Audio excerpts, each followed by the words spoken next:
Training camp 2024 is in the books. It's over. And we didn't even get to the first preseason game yet. It's unbelievable. That's the way it works, man. So pretty much a little over 2 full weeks of training camp have been put to bed here at St. John Fisher. The Indy 500 of player vehicles has taken off down the 90 westbound for Buffalo, and they'll be back at One Bills Drive effective tomorrow. Probably doing a walkthrough type practice, I would assume, tomorrow leading up until the preseason game on Saturday. But yeah, done deal, Lucille here. And it was a short practice this morning, right? Abbreviated to say the least, and kind of at half to three-quarter speed most of the morning. Yeah, I mean, the DBs weren't even contesting passes and stuff. They were out there in coverage and stuff, and they were just kind of ducking away and letting the receivers catch the ball. It was one of those kind of workouts. Tomorrow, it's interesting to think about this. Tomorrow, they'll go into the stadium, I imagine. They'll go into the stadium, and they'll walk through some stuff. Right. Some plays and and what they'll really do is they'll say, okay, offense number 1, go. And the 11 guys on the first offense, and they'll give a personnel like pair personnel or 11 personnel, 13 personnel, go. And those 11 guys will run out there. And then they'll say, Deion Dawkins is down. Who's up? And Deion runs off because he's hurt. His finger was hurt. And then Ryan Vandermark runs on. And then they'll call out names like that, say, who else is it? You're hurt. Now you're hurt. Who's in for you? Who's in for you? Stuff like that. Yeah. And then, not for nothing, they'll also run through, for the new guys, their pregame warm-up. When you come out, the early outs, you're going to go over here, you're going to do this. Here's what we're going to do first. Boom, here we go. And when the DBs and linebackers come out, and we're going to break off, and we're going to do this, all right? And then when the O-linemen finally come out, here we go, team, let's go. They run through all of that stuff so it looks like they're a well-oiled machine. That's really all it takes. The big one is obviously special teams because they have twice as many players as they normally have. Yeah. And some guys are playing Saturday, some guys are not. So they're shuffling already with the 1s and the 2s and maybe the 3s. And then you have to remember who's on this unit today that wasn't earlier in the week because of this injury or that injury. It really is a lot of substitution gymnastics for special teams this time of the year because the roster's so dang big. The most frightening thing about the preseason for young players is you think, okay, I'm on the field, I'm playing DB, I'm playing linebacker, I'm in, let's go, all right. And you start playing, and about partway in, it's like you realize they're not subbing for you. And so you're starting to feel it. So it's like, oh my gosh! And you got to play well. I mean, your whole career depends on this. You finally get a stop as a defense, or you get a or whatever. Then all of a sudden it's like, oh yeah, by the way, you remember you're on field goal or field goal defense. You're on punt return team, or you're on the punt team. Now you got to stay out there and sprint 60 yards, and you are done. You're physically done, and it's like the first quarter, and you got to play 3 more quarters, and your whole career depends on something. And you haven't, out here they're taking like 1 rep at a time with 9 guys rotating through. All of a sudden you get into the game, your adrenaline's pumping, so you're already like shot, and you just see your whole ability to play the way you can play just drain away because you're so exhausted after about 3 series, and it's so heartbreaking. So hard because you feel like I couldn't do it. I could do it, but I can't do it. Every play I can't do it. Oh my gosh, it's just terrible. Oh, it's terrible. Oh my gosh. Regarding the preseason opener on Saturday, head coach Sean McDermott addressed the media prior to practice this morning and kind of laid out some of the particulars as far as the game is concerned. First and foremost, new to the injury list, Daquan Jones and Casey Toohill, 2 defensive linemen with groin injuries. He confirmed that. Mac Hollins did not practice today due to a leg injury. No specifics on it, but he was out there watching practice, walking around. KJ Hamler was being examined this morning. No official injury designation, but he did not participate in practice today. So there's probably a pretty good chance Mac Hollins, KJ Hamler do not participate in Saturday's game unless what they have is deemed minor and they're okay to go. But I would tend to think probably not. And then Coach McDermott said most starters will play a quarter or so against the Bears on Saturday afternoon.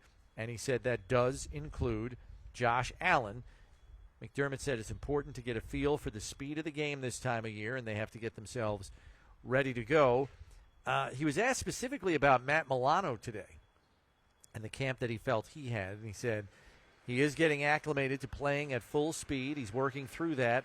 But yesterday, Coach McDermott saw the same exact play that you and I were talking about on the show yesterday, pass to James Cook out in the flat, and Milano is on it like white on rice, and pretty much was in position to tackle James Cook as soon as he caught the football.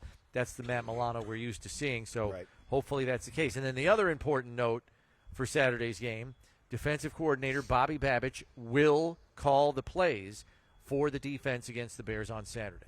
Yeah, that was big. But there's a whole list of guys, and all the guys that have been missing any time at all. Yeah, of course, Mike Edwards, Cole Bishop, Nick Morrow's missed a little bit of time. The big dude, Daquan Jones is going to sit down. Casey Toohill's going to sit down. Shorter, Mike Collins. Yeah, Shorter hasn't practiced the last few days. So all those guys are going to sit. Chase Claypool still isn't back. Yeah, he was day to day. It's over a week now with the toe. They're all sitting down. None of those guys will play. So that just leaves that much more room for guys that will. Xavier Johnson, Shavers, MVS, Lawrence Keys, Andy Isabella, Brian Thompson. All those guys will be out there for a ton of reps as the wide receivers. Right, and obviously the big draw regarding this matchup is the fact that Caleb Williams is expected to play. Bears head coach Matt Eberflus would not say whether or not Williams will start, but he did say he will get some reps and we'll see where it goes. I would assume that Roma Dunze also plays. Their other top 10 draft choice went 9th overall to the Bears, receiver out of Washington. So there's some buzz about this game because Josh Allen is playing and Caleb Williams is expected to play. So there you go. Yeah, you're going to see him. That'll be good. Not going to see him for very long. We've been down this road with Josh before. He'll probably throw one pass. I don't know. He usually plays appreciably in one of these three games. I wonder if it's this one. Well, no. He's going to play about a quarter, and he'll play after halftime in the second one. Oh, okay. So you think he gets a quarter here and a half there? Yeah, that makes sense. That's what happens. And then sits the third game. The third game he'll be kind of hanging out. I don't know. They may play him up for a series in the third game as well, depending on how things are going. But I wouldn't. Yeah, he's all right. You got to. I know people are gripping on social media. You got to do it. Oh my God! Put him in bubble wrap. You got to do it. You got to do it. You got to give him a chance to get up to speed and feel it again. It's not. Yeah, I mean, it's not that risky. So you gotta give the guy a chance to get sharp, and he will. So he'll probably play just probably 2 series in that first quarter, maybe 3, depending on how many snaps they get and how many first downs they get. If he comes out and they get 3 first downs, convert 3 third downs, and he's 3 for 3 passing, he'll be done. Got an update on the Bears from a longtime beat reporter, Brad Biggs, who covers the Bears for the Chicago Tribune. Matt Eberflus at his press conference today said Caleb Williams will start Saturday afternoon at Buffalo. Quote, "We want to see a good flow and rhythm to it, but he won't detail a general play count. Starters that are available will be playing." So it'll be ones against ones at the outset of this game on Saturday. So if you're planning on taking this one in, get there early to see some starting caliber football. Yeah, see Tremaine Edmonds on the field over there for them. Yeah, a little bit. Josh will be got a handful of former Bills over there. Tommy Sweeney, Ryan former Bates. tight end, Ryan Bates at center, and then Tremaine Edmonds, obviously. So, some familiar faces will be on that side of the ball in this game. So, all right. So Caleb Williams starting on Saturday. Josh Allen starting on Saturday. Just shaping up to be a pretty good preseason opener there, Steve. Way to tease it. Way to go. I like it. We should broadcast. Oh, we are broadcasting it, aren't we? You and I both. That'll be fun. Yeah. That'll be good. When's your boy getting in town? Eric Wood. Probably sometime tomorrow. Yeah, he's got to get in tomorrow, right? I would think. Yeah, the Catman gets in tonight. Okay. Andrew Catalon on the Bills preseason television network. Yes, taking a break from his PGA CBS laundry list of duties over there. He is a busy dude. Planes, trains, and automobiles. Yeah, he's the best. I can't wait to see him. It'll be fun to be Yeah. back in the booth with him. This is going to be – and Maddie on the sidelines Yeah, you for guys us. will have Maddie on the sidelines. Yeah. That's exciting for Yeah, her. that'll be great. I know she's looking forward to it. So Oh, yeah. that'll be fun. Everybody – and I'll say this too. I've said it before. When you do the sideline gig, and I did it for years with CBS, and it is cool, no question about it. You're down there, and although you can't stand in the bench area, you can stand from, like whatever it is, the 40 all the way down to the goal line and all the way around the ends of the field. And I'm telling you, people say, is it nice? I say, yeah. And they said, I'd love to watch a game from there. I said, do not watch an NFL game from the sidelines. Don't do it, because once you see it from down there, nothing else is going to do it. Nothing else. You can hear those the guys. The sounds, the smells. Yes. The conversations. The collisions. You can see who's talking to who.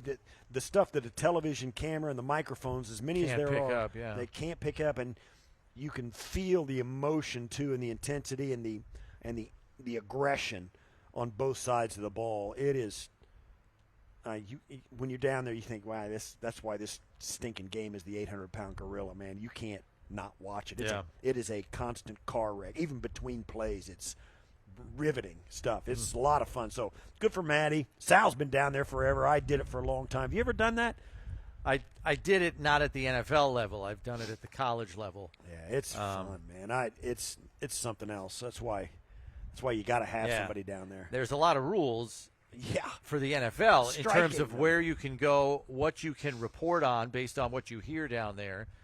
In college, there are no such rules. Oh yeah. So I used to go sit behind the bench, and when the defense would come off the field, I'd literally be standing right behind the players sitting on the bench and listening to what the coach is telling them, and then report it back upstairs because there weren't any of those restrictions on college broadcasts. So yeah, I had fun kind of eavesdropping on some of that stuff. The NFL. Yeah, you can't say what the coaches are saying. They're nutty about that. Yeah, there's very all guarded. kinds of stuff. You go down there and you're not allowed. You can hear what's going to happen next. Yeah. You can't say anything. You can talk about the emotion. You can talk about generalities of what their conversation is, but you can't quote anybody or anything like that. It's and plus they watch you like nobody down on that sideline is not supposed to be there. Yeah. And I know everybody has, which may be hard to believe, knowing there's hundreds of people down there. But I'll say this: if there's one guy down there who has got a bad credential or whatever, they call down and say, "Hey, who is the guy right on? Or however the guy in the black jacket with the red hat. Who's he working for? They send security over and they say, "Hey, what's your? Let me see your credential." And you're like, that's the only yes, sir. They are unbelievable. They got guys in the press box. That's all they do is scan the sideline with binoculars for interlopers. That's why when those guys jump out of the stands and run on the field, the streakers and all that, oh man, those guys are just they lose their minds. Yeah. Get him! Get him! Oh my God, because tackle him already. It is an absolute public display of the security team's incompetence. At least that's what they perceive, right? Yeah. That's how they feel. Those are the optics. That's how they feel, right? I'm just like, I'm surprised. They just should tase those guys, man. Just oh my God, just tase them. I'll tell you one They'll thing. Be fine. They'll get them up. That would stop it in a hurry. Yeah. Some guy in mid-stride. Just bang, got him. Zap. All right, that's enough, pal. Let's go. Quivering on the 30-yard line. Ooh, I'd like to call him one of those. They're in hot pursuit of the streak. Remember Kevin Harlan? He got it. Oh, he's been zapped. He's writhing. Kevin Harlan, he used to do play-by-play for those. Then the network got after him. Well, he regrets doing it because he doesn't want to be known for that, But he did it. It was a great job. Funny. It was kind of organic when he did it. Yeah. And he pulled it off masterfully, as you'd think he would. But listen, this is what you don't know. He looked over at his producer, which at the time was Howie Deneroff. Yeah. He looked over at Howie, and Howie gave him the nonverbal, keep going, call it. So Kevin got into it and called what was it, a cat or a squirrel? No, one time it was a person. It was a person. Yeah, that ran onto the field. That's right. I think one other time he did it with an animal. Yeah, that was great. But the sidelines of an NFL game. That's why it was such a big deal. And I don't know that it wasn't the Bills themselves who started the trend of having corporate sponsors and friends of the team being able to have pregame sideline passes. Yeah. Now it's in a roped-off area. Yeah, it's done everywhere now. And I wouldn't be surprised if the Bills were the first ones to do that. And it has become a thing now, and it's amazing who you see down there. But, once it gets to a certain point, man, they heard everybody's time to go. Let's go, and then it clears out. Get to your assigned seat. Good times though. This game's coming up. I'm all. It's so familiar, man. Getting ready for this game. It's nice when you get through training camp and you get to start experiencing games again, for sure.